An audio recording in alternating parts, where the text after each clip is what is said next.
Broadcast. Welcome to the Zaner MarketCast, your one and only spot to keep up with all of the agricultural market news. My name is Joe Nikruto, and today I'm here with Dan Hussey, and we are blessed to have the presence of the one and only Braun. Braun. As usual, we'll be doing a bit of deep digging into the grain and a bit into the livestock markets. We're going to do a quick talk with Braun. I'm sure everybody's excited about that, just like Dan and I are. We're going to do our best to update everybody on what we saw this week and maybe what Karen thinks in terms of pre-report context for the WASDE next week on Tuesday. Dan, before we get started, we got to remind everybody that you're still wearing a boot. You stepped on your own foot. Can't believe it. We're 2 weeks in now.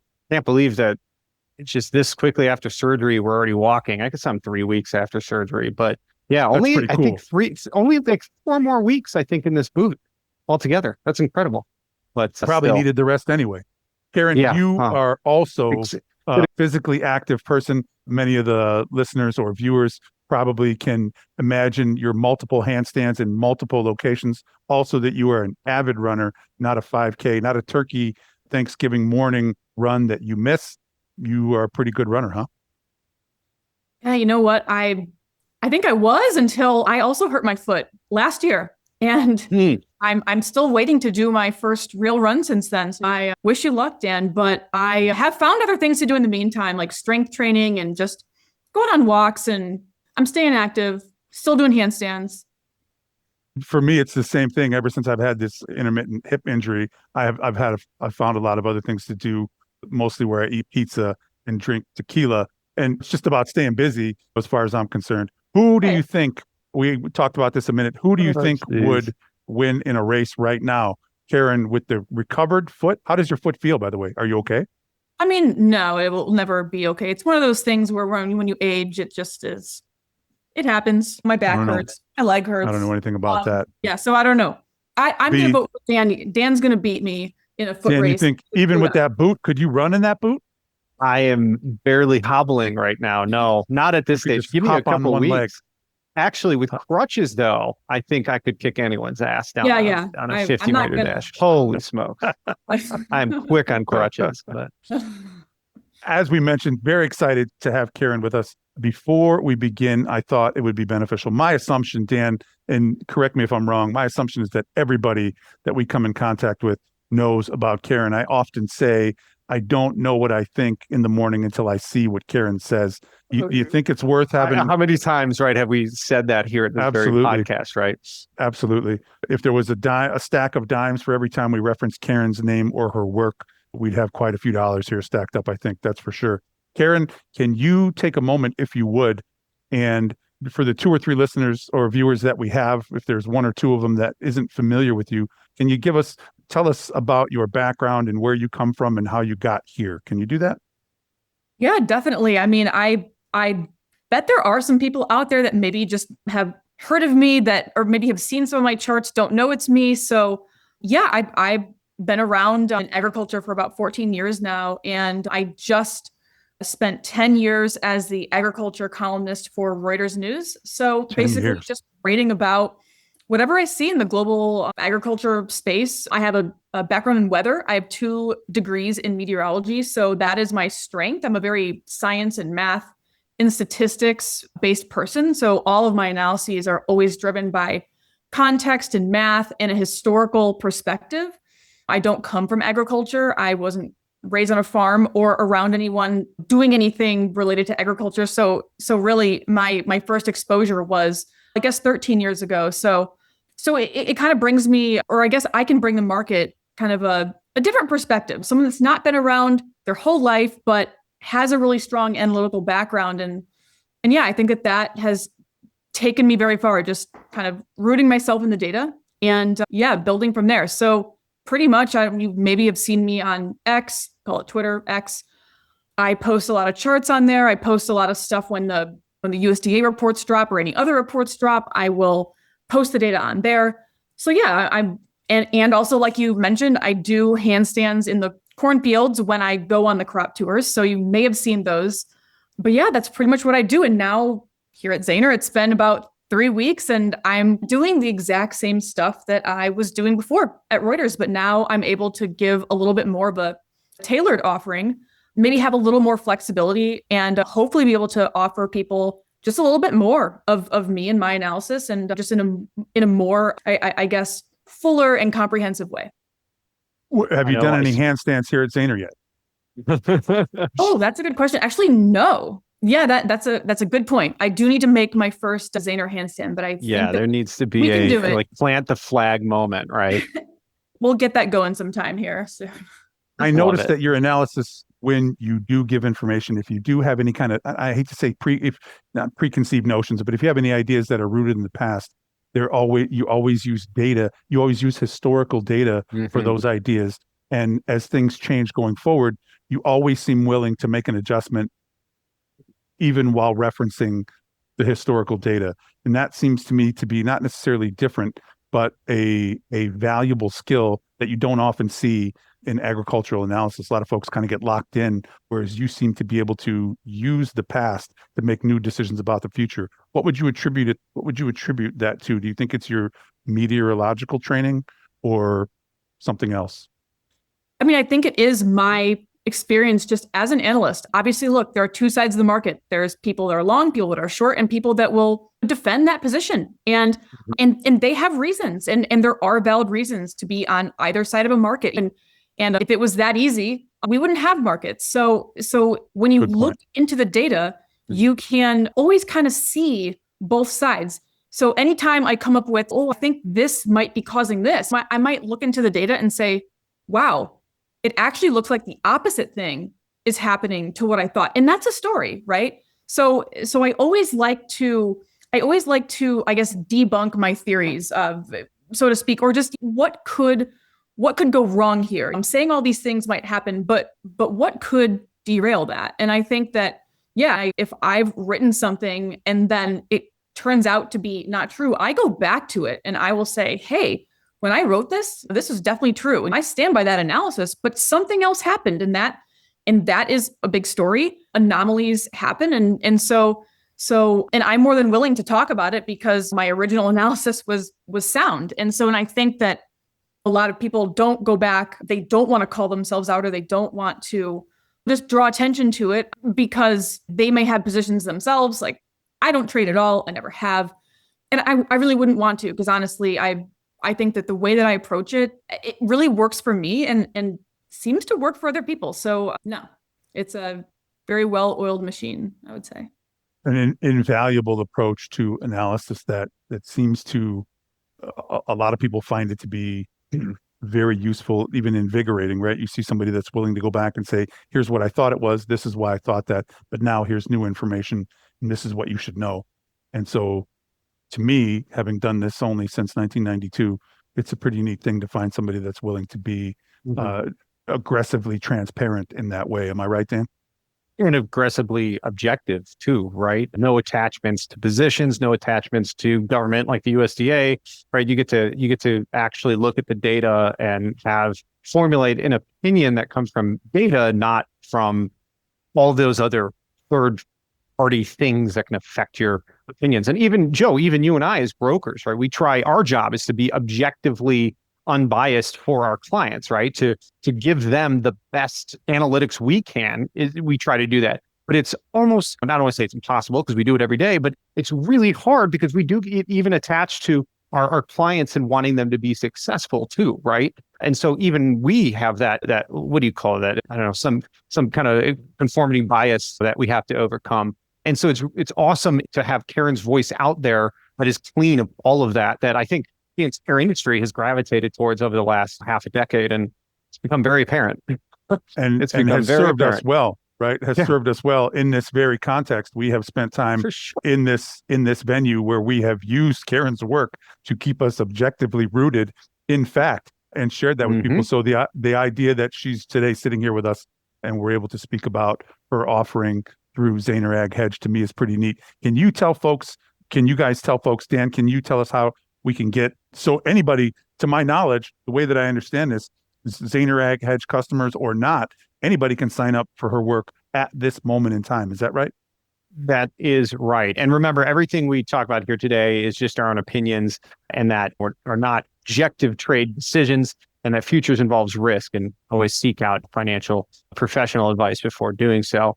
All right. With that all being said, yeah, you can sign up for Karen's newsletter right now in the comment section and information section of this video. There'll be a link to do so. And I think you can get over to, I want to say it's like Zaner MarketCast/Karen newsletter. I'm not going to read you it, but you can once actually you're there, go to zaner.com/Karen Braun. There you go. Yeah.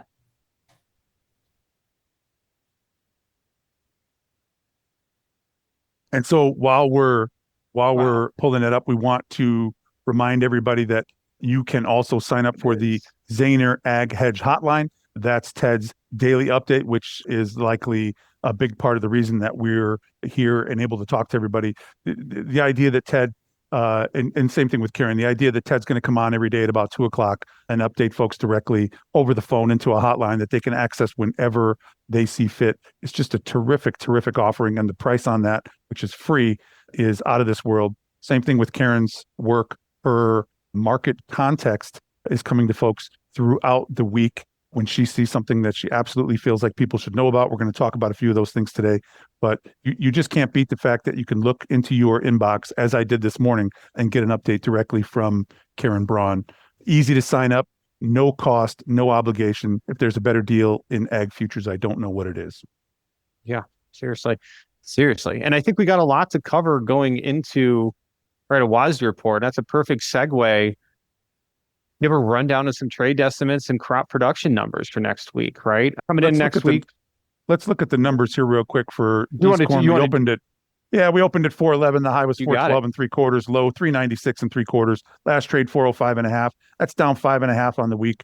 No surprise there. Funds short about 190,000 contracts. Bought 8,000 yesterday. Sort of notable as we're talking about as the talk of market bottom filters through here. Dan, I don't see anything technically there other than that rejection of that low. $4 is a psychological level, right? Okay, not to see a little bit of a bounce and some profit taking on the first test of this big figure that December corn has really had in its repertoire. So, okay, we've gotten a little far strung from that 18-day moving average as well. We got oversold in the RSI. Markets don't go down forever is my point. And this bounce is the $1 million question, is that the age-old dead cat bounce off of a low. Is there a reason to call this a contract low just yet? 2-day rally does not a reversal make, in my humble opinion, just yet. You're not out over that 18-day moving average. You're not even out over that old supportive low and that bounce we got at 407s. So I think there's going to be some pressure still on that $4 mark into next week.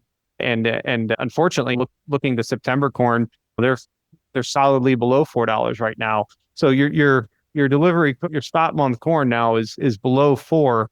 It's really hard for me to get behind the idea. And Karen or Joe, correct me if I'm wrong here, but with what could be a record crop coupled with, we've had decent exports, like you pointed out, Karen, but it's hard to think that December corn is going to carry a 4 in front of it if we're already starting to peek our head down there for much longer. But hey, it's a 2-day rally so far. You get back out above that 18-day. Next resistance is going to be back probably around that 430 area, where this trend line, the 55-day and 100-day moving averages, as well as that old supportive area, 427, 434, that we had been above since September. Karen, what do you say about that? I like to see, all right, when we have a similar setup to what we have now, when do we tend to make that low? And I think in December corn, and I think that a lot of the times you will see it happen during August. There are some other years we can go back to where we expected some pretty big crops. We did put in the low sometime in August. So it is around that time that you could potentially see it, but will we? I don't know. I'll leave it up to you guys. Oh, wow. Yeah. Hold on. Let me get out the coin. Yeah. Very kind of you. One, Joe. I got a magic 8-ball here somewhere myself, so don't worry about it, guys. But in terms of, and what you're referring to, I think, and what Dan was racing to put up there was probably that 5-year seasonal, right? We're within days of where this 5-year seasonal kind of wants to take effect. And I always wonder when we see these seasonal takes, is what does that 5-year seasonal know about the potential of a corn crop coming in somewhere between 180 and the friends down the street at 188.1. These are the potential for some pretty big numbers. And I don't know that the 5-year seasonal is able to predict the future either. The last 5 years are not really good, are not great years to compare against, because maybe last year, but the previous 4 years, we had some crazy stuff going on. So yeah, we're again here, not in complete uncharted territory, but every year has a different story, and we're writing a different story right now. And I think that just staying with, okay, what have we seen up until now? What are we expecting to see next week and even in the next month or so? I think that just looking back to years where you saw something similar, that's really what I do. And I just don't think that in the last 5 years, we have very many comparisons. Last year would be the only one really for me within the 5-year span. What year? I mean, just quickly throwing out there, taking out 2023, 2022, 2021, and then putting in 2020 through 2016, it takes out those 3 years of anomalies that you're pointing out there, Karen, in the last 5. Really bad, actually, normative data. You go back 10, oh, wow. Now you're starting to see how corn does have more of a seasonal down into and through September. So thinking you're bottomed by August 8th, not necessarily what a 10-year seasonal or might suggest to you. Yeah. Karen, are there any years that you do think stack up? I mean, yeah, I think that those years there that you have there, even 2015, see what 2015 brings us. Yeah, I mean, it's the lighter green one. We had a very big spike about this time of year, but 2015 saw that was the year that you and one of our last discussions, that was around the time you and Ted first started talking, and you commented how I think that was one of those years where things really surprised the upside in terms of yields. I think that was 2016, perhaps. No, it was 2017. That was 2017. 17? Okay. Yeah. But I think the point is that from look at that comparison. From really 14 to 20, you had big crops, right? So you were in a big crop cycle. And last year we had a big crop, relatively a big yield. Obviously the area wasn't high, but you've got 2 years now where we've had really strong crops. I think the last time that you saw that consistently was in the late 2010s. And so that's why you go back and look at those years. The other layer I would add is obviously you see those charts and you see where we're at versus those years. But, when you add in inflation, obviously we are below those prices that you see on that chart. Unfortunately, sorry to give bad news, but just to point that out is that $4 corn today is not the same as $4 corn in 2017, right? Oh no. So I think everyone knows. In terms of pre-report expectations, is there anything that you see? Is there any source? I know that we're talking about a potential for a surprise in beans. Is there, from what I read this morning, anything in corn that we're looking out for on Tuesday? You know what? I would say in corn, look, the yield 184.4. I mean, that you really can't argue with that estimate. And I did point out in my writing that actually not in that writing, but I pointed out, I think on LinkedIn maybe the other day, that a lot of the analysts are really crowded around that number. There's really only a couple super high. There's only one super high estimate, and then you got one kind of in 186 range, but everyone's really kind of focusing on that 184. So if USDA were to say something like 186 or 187, that is definitely going to be, I think, a pretty big surprise. The one thing that what I noticed when I looked through the trade estimates, I don't think that the analysts remember that we changed the review period of harvested and planted acreage last year. So last year, USDA's Statistics Service, NASS, permanently moved the first kind of review of the FSA, like the acreage registration data, moved that to the August report. So now that adjustment is done in August and September for both corn and soybeans.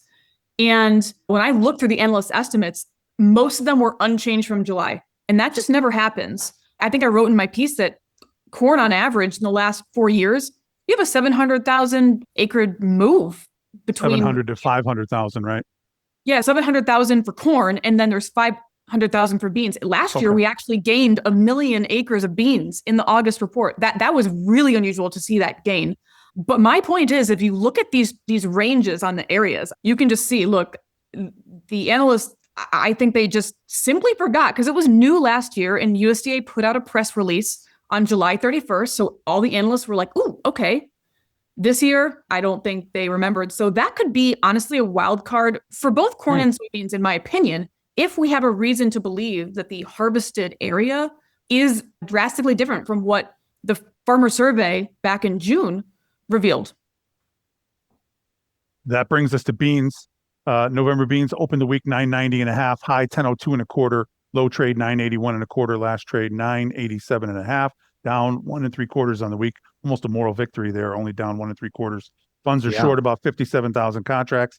And in my notes, Karen, I had surprise in beans for harvested acres, but not yield. Yield were still survey and not actual. No, yield field. was a surprise. No, yield is my surprise. I guess when I was saying what my surprise would be, it was around yield. Like, do I think that either bean or corn yield will surprise to the high or the low side? If I had to pick one of those 4 scenarios, it was beans to the high side. Acres in general, I just think because the estimates do not seem to adjust for them. I think that you compound maybe like a big or a small yield with a big or a small area, and that could really change the production number by a lot more than we expected. Now, those two things can offset as well. So all to be determined. But yeah, I know. I really think that the bean yield could surprise high. And the reason, there are a few reasons, but I think the average trade guess around 53 bushels per acre. That's up only a half a bushel from USDA's trend. And normally when you see an increase in bean yield from July to August, it usually is more than that. And so I don't really think there was a lot of high estimates. The highest one in the Reuters poll is 53.6. Actually, last year in this report, there was a higher bean estimate, yield estimate. So I feel like it's almost, were the analysts conservative this time? I don't know. I could have seen some higher estimates being thrown just because of what USDA tends to do. And yeah, look at that chart. USDA's number comes in above the analyst average 8 of the last 10 years. And those 2 years there, 21 and 23, you had pretty meh kind of crop conditions. I mean, the crop was struggling. It didn't look great. 21 ended up coming through because we got some rain in August, but things weren't looking good. But soybeans now, we've got the best conditions for the week in 5 years. So, and we have had really good weather recently, and the weather ahead looks fairly normal. And so I think, yeah, that would be based on this chart here that you're showing, that would be what I'd guess, but it's just a guess. Technically, I don't see here again, we are stretched out away from the 18-day and from all the other longer term moving averages. Just speaks to the degree of selling that we have seen here in the last 2 weeks, I would guess, possibly overdone. You had an RSI there? Yeah, we're oversold. In the last couple of days, you unwound that a little bit, which just speaks now to the idea that we could continue lower. You're not technically oversold in that indicator right now. Yeah. You mentioned the fund position. I didn't hear a record short there yet either, right? So, 7K, almost nothing fund wise. Right. I mean, it's a big short, right? Don't get me wrong, but they get shorter is my point, right? You can't go on hanging your trade idea on that fact alone is our point. We did have a head and shoulders breakdown here, right? We were called attention to that around 1020, like last week. It had almost a fake out there, right? You got below that neckline. It got back up. Well, I try to leave these technicals on the chart so we can pick up where we left off. This upward sloping trend line that kind of made this very consolidative range that beans have been in for the past year. We're breaking below those levels. You need to get below the actual contract lows and this prior low from April here to really, really spark that selling pressure. But the market's in striking distance. And I'm pointing out that this little coiling we have, until you get back above this trend line and that 18-day, you could be in a bear flag that is basically targeting a new contract low at this point. Not to say that's going to happen, but that's kind of a reading in this market rolling over and the potential trend continuing lower. Resistance probably around that $10 figure. It's clearly holding. And then above that around 1020. And until you clear those levels, you're still down and threatening contract lows, in my opinion. You get back above that, you're above that spaghetti of moving averages. You could go back up to the high end of the range we were in before. And now we could talk about breaking out above resistance that's otherwise held for the last year.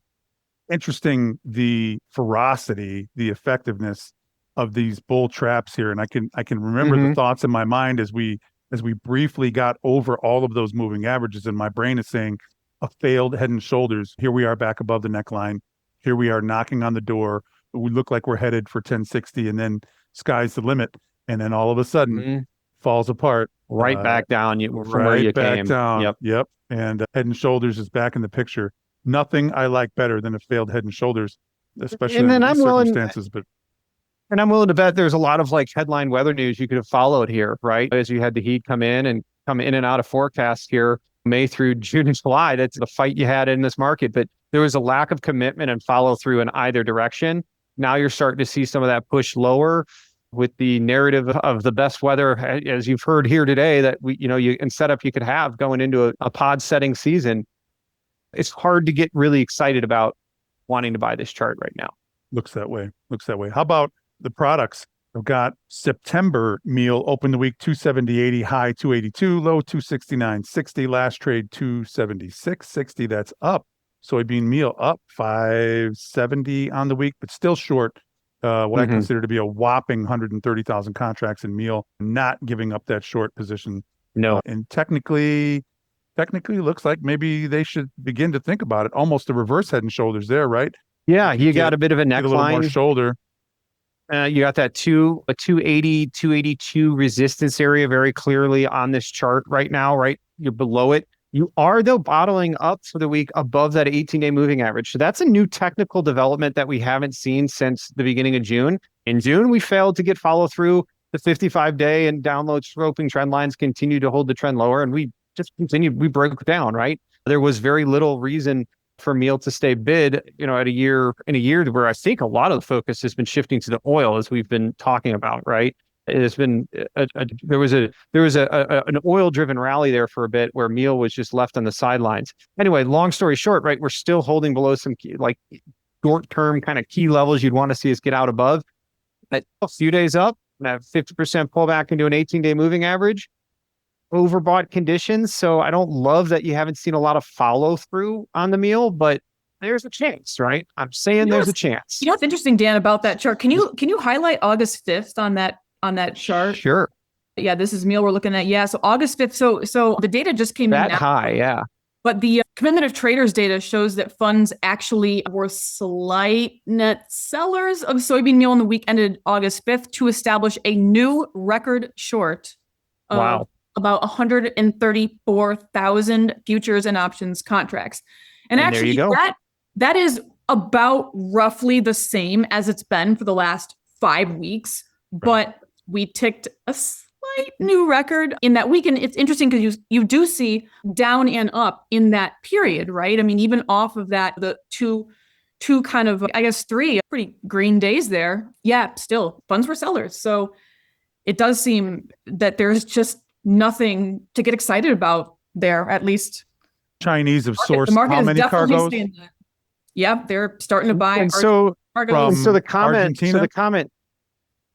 Yeah, go on. Right. Am I right? I'm curious. What was it? I can't remember how many cargoes, but new business between the Chinese and Argentine meal producers, right? Yes. It's been 3 now. Not bullish news.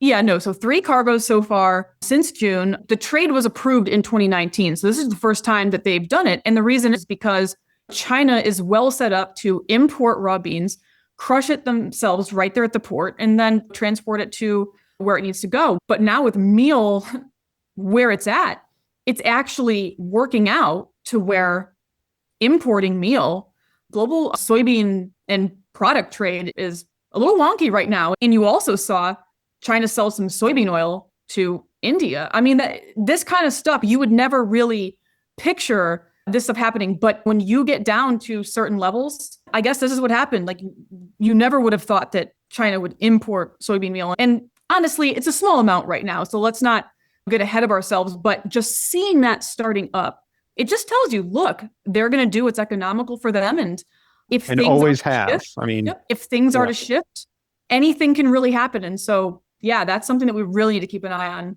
A little bit of math, a little bit of politics, and all of a sudden you're picking up meal from South America. Yeah, and it's interesting that even rumors that they're sitting on a nice stockpile of soybeans right now, their economic choice is to buy meal at this price. And then I'm sure if we all just sit down and crunch some trade numbers, you'd see that very quickly, right? How cheap U.S. meal has become on the global market. So those are rumors, but does anybody really know? Like, it's very difficult to track what they have in terms of beans and in terms of stockpiles, isn't it? Oh yeah, possible, I would say. Karen? Yeah. You know what? I've seen some reports on that. It's just notes that I get in my email from time to time. I don't want to say the wrong thing, so I won't comment on that for now. But I do know now you look at Chinese soybean imports the last 3 months, they're record each month. They really started, the Brazilian shipments have started arriving. That was slow at first. So I think now they are getting their supplies back. And I think really the Argentine meal thing, I think there is some concern about forward coverage like Q4, where that's when China would be importing US beans. And right now, the trade tensions or trade dispute, whatever we're calling it now, it's just not resolved, right? And I think there's just a little bit of anxiety, what's going to happen in that window? Because yes, obviously Brazil has a lot of beans and they will continue to be shipping China the beans, probably at a above average rate for the next few months. But at some point, Brazil is not able to supply at the rate that China run out, right? During every month. Well, right. That was going to be my question to you there was, what's your opinion on the capacity for them to meet that market? Right. No, I mean, I think that right now you're definitely seeing competition at the ports, Brazilian ports, for corn and soybeans. And you're seeing a lot of soybean shipments still going out. They're a little bit past their normal peak for soybean shipments, but corn should be ramping up now. And it's not. And it's ramping up, but we're hearing monster crop estimates out of Brazil specifically, right, for their safrinha crop, and that's what they export. So, but when you look at the shipping lineups, it doesn't really match up. It's not quite as large as maybe you would have anticipated, and I think that there's that competition at the ports because yes, Brazil has expanded their port capacity in the last several years, but also you've got to get the trucks into the port, so you still have to move. You have to move everything. And I think there's just, you have this volume of corn, soybeans, and everything else they're exporting. It's a lot. So I don't know that they're equipped to handle it quite at the rate that maybe the math that we could crunch suggests that they should. So I think that's also why you're seeing U.S. corn continue. Export sales just incredible. The Brazilians do a masterful job at switching between corn and sugar for ethanol as well. And indications are that this year it's going to be a banner year for corn ethanol. Wouldn't you say? It sure seems like it, yeah. And both in the U.S. and obviously in Brazil, and I know that they are investing in expanding that infrastructure. It was predominantly sugarcane not even 10 years ago. But with the expansion of their corn crop, they are looking for more domestic uses. Obviously, they're trying to get more access to the export market. And they've got a pretty cozy relationship with China when it comes to corn. But China's not really buying any corn, really, from anybody. So, that's kind of a wild card too, is does China... And that's an assumption they're covering their own corn production at this point, is right? Their crop is good. Exactly. And they've got it down. Exactly. But if you go back to 2020, when they started buying a bunch of corn, they also had a large corn crop at that time. The math would not have suggested, oh my gosh, China needs this corn. So you never really know. At that time, we saw Dalian corn futures explode. And so that told us, something might be up. But again, the size of China's crop doesn't necessarily mean that it will not import, because sometimes when the foreign supplies get so cheap, it actually makes sense to import it rather than just use the stuff at home. And that could be on a big crop, a small crop. But when it comes to political tensions, maybe that's where you're not going to see as aggressive of buying. And that geopolitical play is a commonplace for many commodity producing nations. The United States plays the same game with our own oil reserves here in the US, right? We've got tons of oil in the ground that for years we could have been tapping in and drilling, that there has been I think, concerted effort to import foreign oil because it's cheaper and there's a reason, hey, let everybody use their reserves first, right? I think China likes to play that same game, right? We forget they play that millennium type mindset, right? China's been around playing this international game for thousands of years. All these other countries are new to the table when you consider, right, the long history that China's been dealing on an international scale, and not just soybeans, but right, everything from silk to gold over the years. So it's wild to see them. And hey, as a nation, they've matured, and we have to, I think, remember that they're going to continue to do things that economically and make sense for China. It's just the logical thing for them to do. How about some bean oil? September bean oil opened the week 54.45. High was 54.94. Low 52.41. Last trade I saw 52.71. down 177 on the week. Trying to fill that gap, huh? Right. There's a gap there. They want to get in it. Beans, bean oil position for the funds up. They're long about 53,000 contracts. I wonder, any change in that, Karen? Let me see. You're talking about bean oil, right? Oil, yeah. Assume you'd assume the other way, right? Yeah, no, Dan, you think they're going to close that gap? So they sold some contracts last week, about roughly 12,000 futures and options contracts. Oh, wow. So their net long's about 55,000 futures and options contracts right about now. And that's better than average for this week. It's more bullish than normal for this time of year, but it's definitely not up there near any record or anything. Yeah. From a technical standpoint too, we come back down to oversold territory. So they had a very clean chance to unwind any type of overbought condition or overbought participation that we were seeing up there around that 58 as they were testing that 58 high back in late July there. The gap on the chart is the big technical thing that screams at me that, okay, while you're above it, I was thinking this is back and fill price action into the 55-day moving average and maybe technical channel support. But you start to break below this level, and now you're talking about failure for price to discover and continue on. Now you're falling back into old ranges. Need I remind you that back below that 50 figure in the bean oil was more or less the range for 40 to 50 for the last year. So it was Joe and I have been scratching our heads as to, was this burst a little bit of precursor of getting too excited about the notions of biofuel mandates and et cetera? Who knows? From a technical standpoint, we had that gap and go that they're trying to still.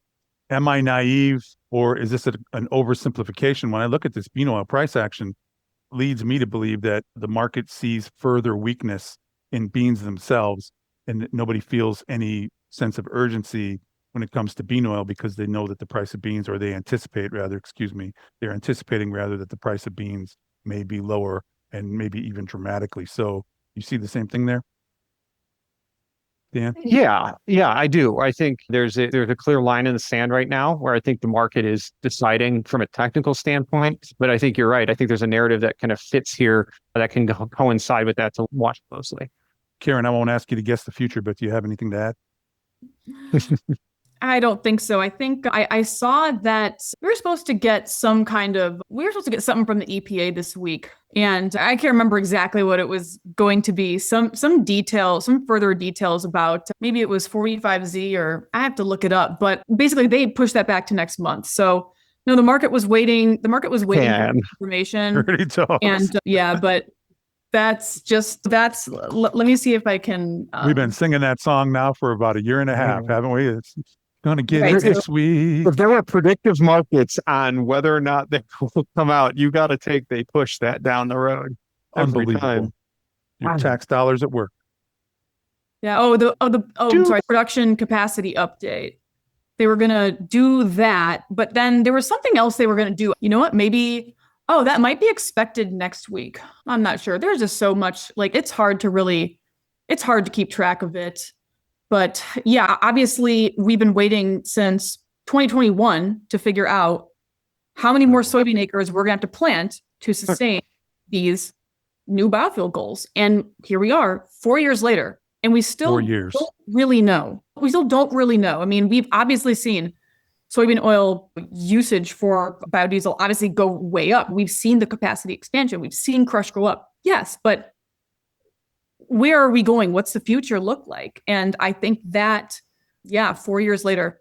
I've seen them launching used cooking oil into this country hand over fist at the same time, where they can't figure out what these biofuel standards are. But we sure as heck can get some used cooking oil from other countries in here every dang day. Funny how that works. Yeah, they got that part figured out. How about September wheat? Open the week. I don't even want to. Let's just skip wheat. Open the week at 517.5. High was 523. Low 504. Last trade 514.5. Down only 2.5 on the 2.25 on the week. Funds short about 75,000 contracts. Our friends at ADM said coming into the day, 75,000 contracts. Not a huge short. Could be bigger. Funds have been. Correct me if I'm wrong, but funds have been kind of tapering that short position over the course of the last month or two. Well, they've actually been expanding. I was going to say the last week has probably got bigger. They're now, like in Chicago wheat, they're now 81 about 82,000 futures and options contracts net short, and that is a 7-week high. So yeah, and again, that's nowhere near kind of the max levels of well over 100,000 contracts net short. But look, funds haven't been bullish wheat since June of 2022. Yeah. So I don't see a reason why they're gonna start now. And they've been very right about that trade. So this has been a trade they've been right about. They've taken profits on. They've gotten back in. They're not quitting on it until they're wrong. Right? Like that's what a fund does. I hate to break it to everybody, right? Even when they have been wrong, they really haven't come out of it. Right, exactly. And that 7-week high reading was taken here on the 5th, the day before we made our current contract low. So chance, right, we are fairly sold in that RSI. There's a good chance this is a short-term, right, extreme sentiment that you see a couple days of short covering rally, but 18-day moving average is right above us at 530. The old contract lows and like the supportive range low that we had held since May is right above us. That's going to be a big resistance level to chew back through. You're going to see a downward sloping trend line at that area. And then you've got the cascading of every moving average to chew through and these old highs to go through on the way back up. So long ways away from calling a low for wheat. But in the very, very short term, at least they have a 2-day short covering rally. But the question is, can this rally get any kind of momentum higher?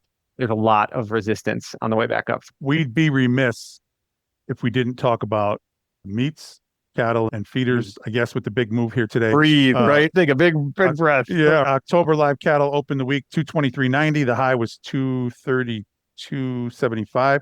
Handwriting like a doctor. Low was 221.90. Last trade 225.97. Get this, that's still up 230 on the week, and I think we were down almost 7 full points here today, 6.25. Is that what it was? We went down right? Where we limit it is a 9.25 limit there on the feeders. I guess fats are 7.25. So we're just shy of a limit down move. But certainly large.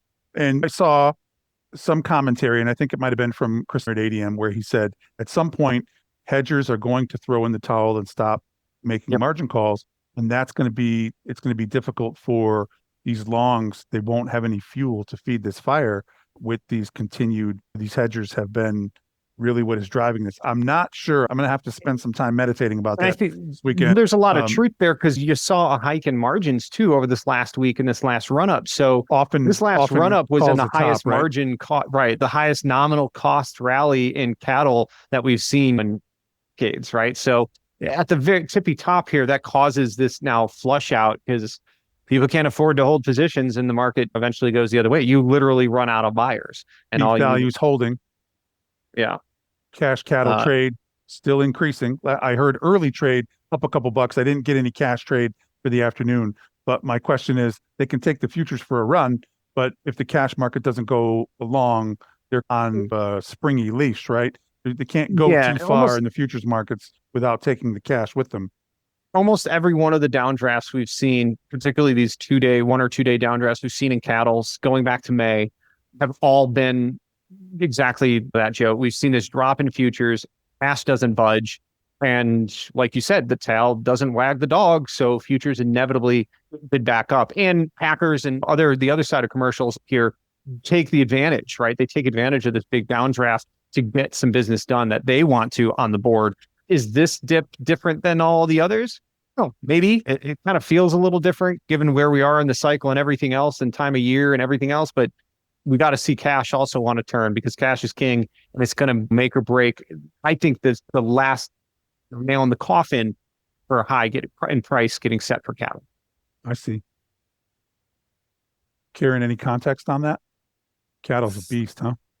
Oh man, the context that I can bring would be just what the funds have been doing. Obviously, obviously they have been super bullish for pretty much since December, and I know that especially early in the year, like I think their record net long was the end of January, super above all the other years. It's like the chart, you look at it and it's like very obvious, super bullish. And when you see something like that, it's definitely a risk. Like, wow, what goes up comes down. And I know I talked with some guys back then and they were just nervous. What does this look like? And no, like you guys just said, yeah, we stayed the course and funds are still pretty bullish. And that's It's actually true in the hogs as well. Not they haven't been super bullish for as long, but for sure. But still, yeah, you're not wrong. Yeah, this has been one heck of a run up in the hogs as well since April. Yeah. Feeders opened the week 335 in the September feeder contract. High was 350.20, low 330.85. Last trade 340.37.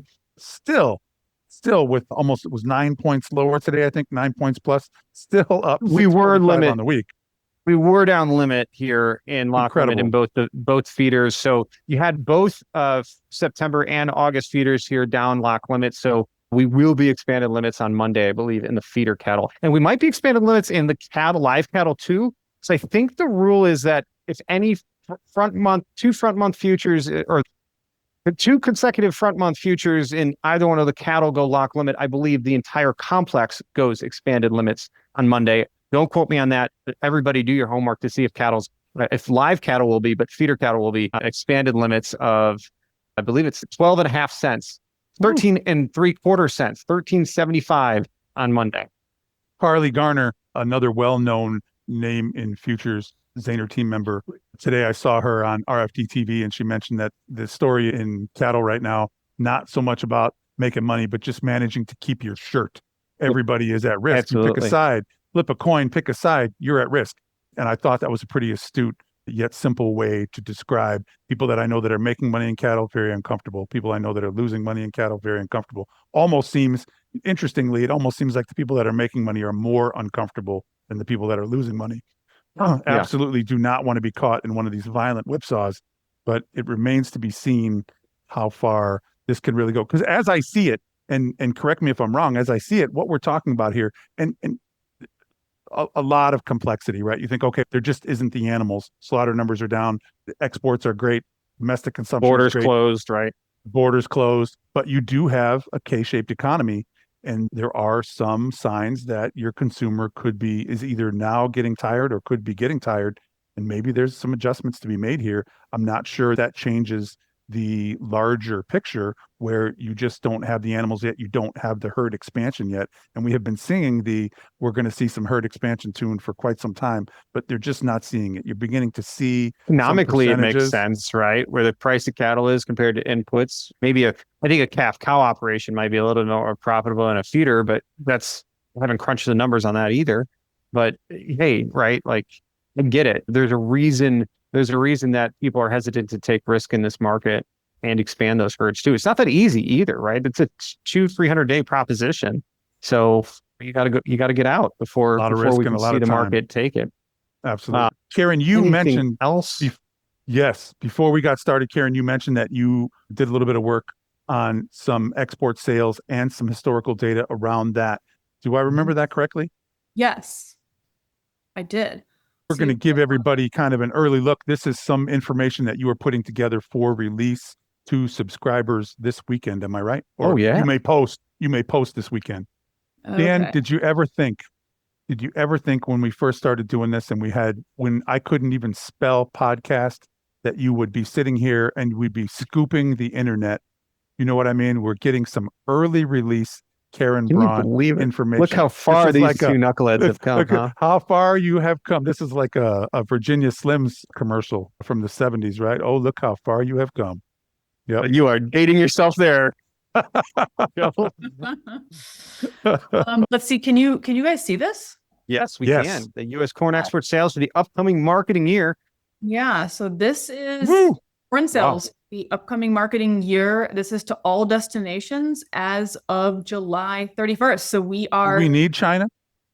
It's the largest year ever. That's a really interesting question because this chart is showing, this is all the sales, right? For 25-26 as of last week, right? If ostensibly none of those sales to China, zero. It'd still be zero. Still be an unknown destination. Incredible. But this is this is the result. This is the result. And so this is if you remove, because remember back in 2020, 2021, China was buying a bunch of corn. And so that's why you saw that really big spike there for 21, 22. Yeah. But if you take away China, this is the result. And it's not just one country. It really is our key buyers. It's Mexico, it's Colombia, it's Japan. South Korea to an extent, and Taiwan recently. Remember at the end of last year when kind of big sales started coming in for 24-25, people were saying, I don't know, these buyers are front running the tariffs, right? They must be. Probably we might see cancellations later, or people are stocking up. Well, here we are almost a year later. And not only did we see that demand through that we sold the end of last year, early this year, not only did we see that through, we expanded on it. And now here we are talking about another massive year, and we're set up for it going forward. So that really has me questioning, how long would you stock up and front run the tariffs? Like, how much do you need to stock up? It's not giving stock up to me. It's like, this is the trend. I think we have a lot of corn. It's cheap. And I could be wrong. Look, yeah, you want the narrative. It's staring at you in the face, right? Yeah. And I remember you pushing back against that just like a long time ago, right?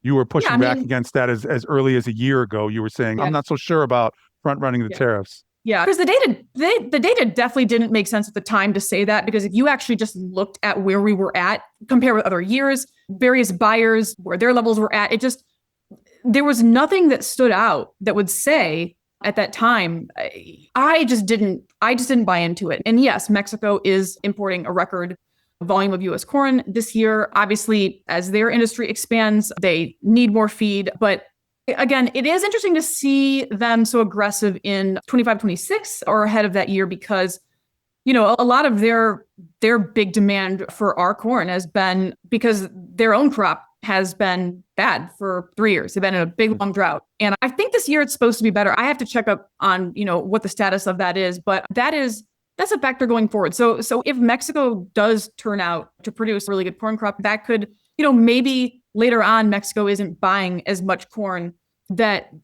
as much as they were, say, in 24-25, maybe they stall out if they've got more corn at home. But again, you look at this and you look at where we're coming from, and I think this demand is more than just a tariff story.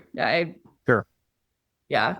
If you want to look at beans really quick, we can. This is beans. Soybean sales for 25-26 as of July 31st. This is to all destinations. So we are at a 19-year low, 20-year low, 19-year low, 20-year low, 20-year low, 20-year low.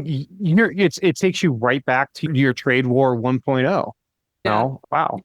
Well, and then COVID, of course, right? Like, that's crazy. China. So this is sales to China. So nothing. And no soybean sales for 25-26 to China. And that's the first time in 20 years. And actually, if we move past this next week without next week's report doesn't show any sales to China, it will be the latest date for China to be buying new crop beans since at least 1999. And that's as far back as the data set goes. So I don't know what happened before then, but it will be effectively unprecedented and a record. One thing that I think is interesting, though, is if you take, so these are sales to all destinations, but excluding China and unknown destinations, because we never know. We never know who it is. So let's just take that out. And this is sales to all known destinations except for China. And actually, that maybe your traditional buyers are actually maybe in there a little bit more than the narrative would let you believe, right? No, I'm not saying that demand is good. I'm not saying that at all. But it's unfortunately too China driven. Right. I mean, and it's going to be China driven. It's always going to be. I think I posted a stat on Twitter this week that last marketing year, if China had slashed its U.S. imports by 80%, they still would have been the largest. Holy cow! I remember that. Largest I remember that destination for U.S. soybeans. That is insane. It's almost statistically irrelevant to no. It's about the other things. Exactly, but I think it is. I think there is definitely usefulness in looking at it, because it shows you that, like, no, actually, U.S. soybean demand isn't totally dead to the rest of the world. Like, it's not. And if you remember back to look at 2018-19, look here, look at that massive anomaly. Like that was driven by everyone else but China coming to the U.S. and buying our beans because we were holding a massive sale. And that's what can happen when we start to talk about shifting these trade flows. You get into trade disputes and people start rerouting their buying. So yeah, no, I think that this is something interesting to watch, just because you still do need the other buyers. You need China, but you do need the rest of the business. And so it's a little bit comforting that I came across this chart and oh, wow, okay, a very small bit of comfort. But again, I'm not saying the sales are good. They are not.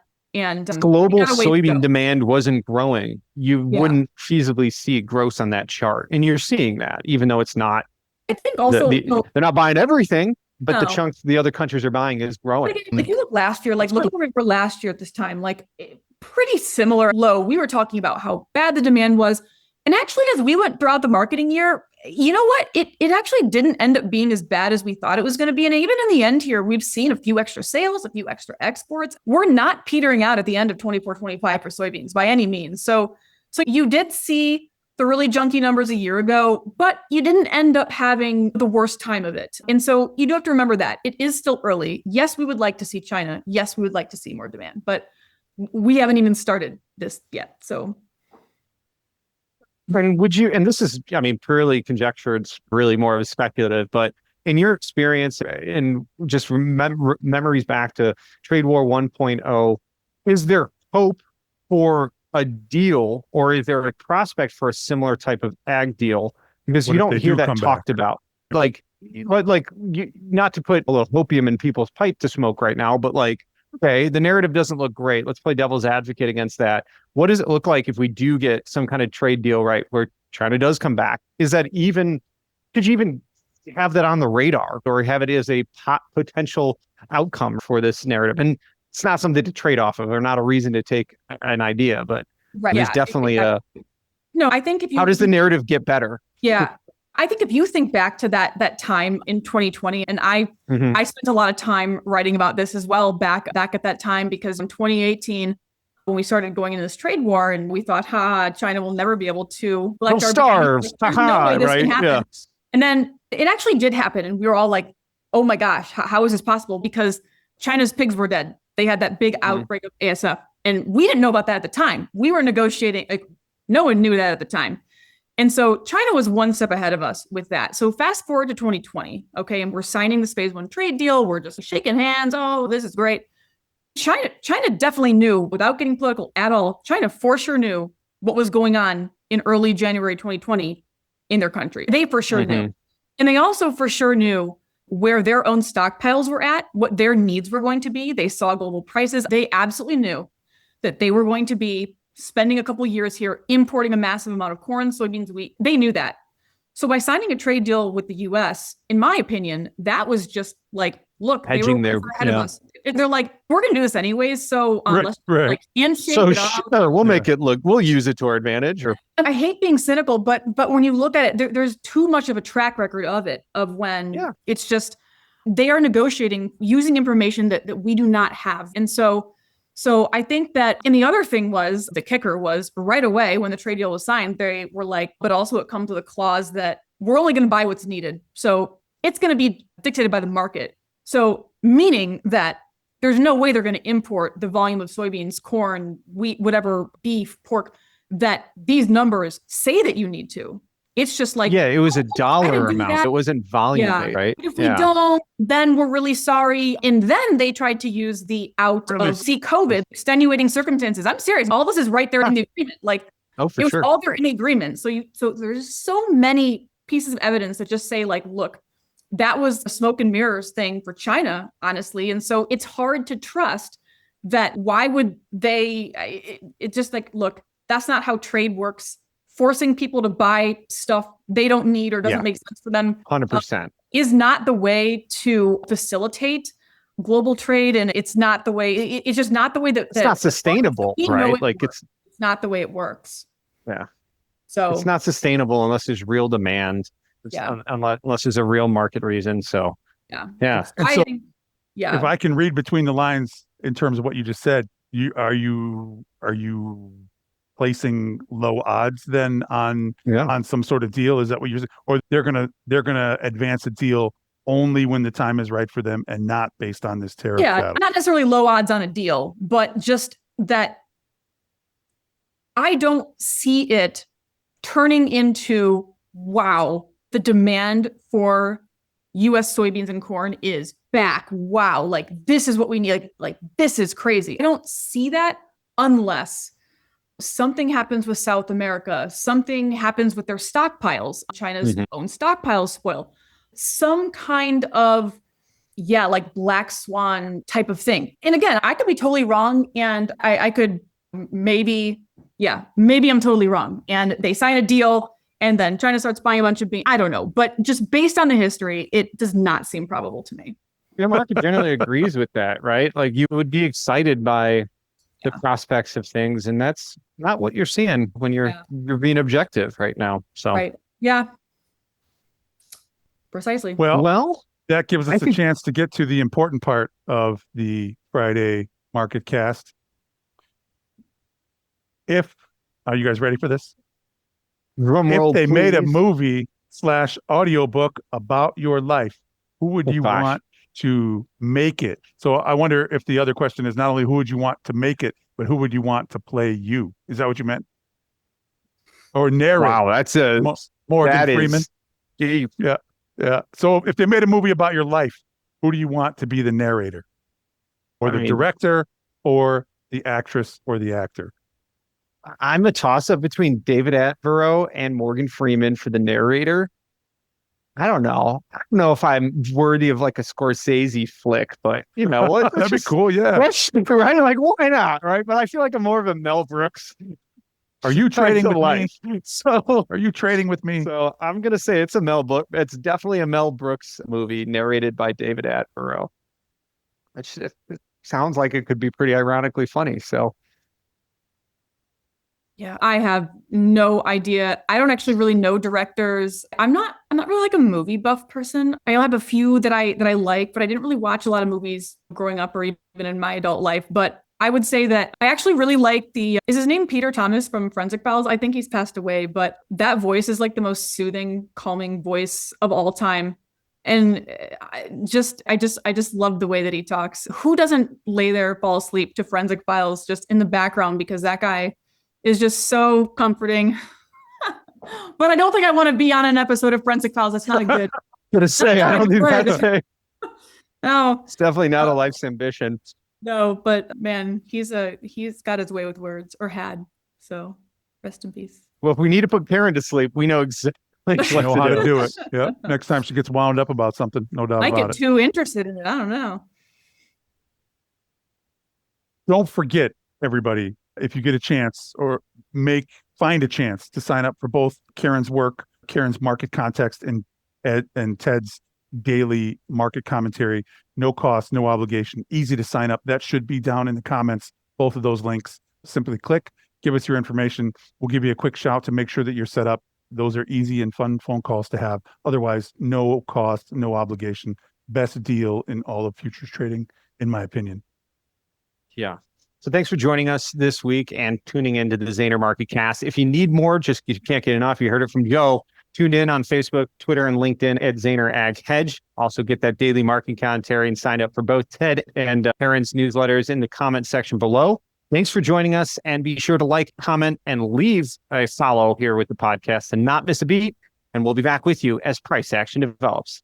Shout out to Karen Braun. Thank you so much for joining us. Yeah, thank you for joining us. Thank you. So what a great. Thank you very much. Have a great weekend, everybody. See ya.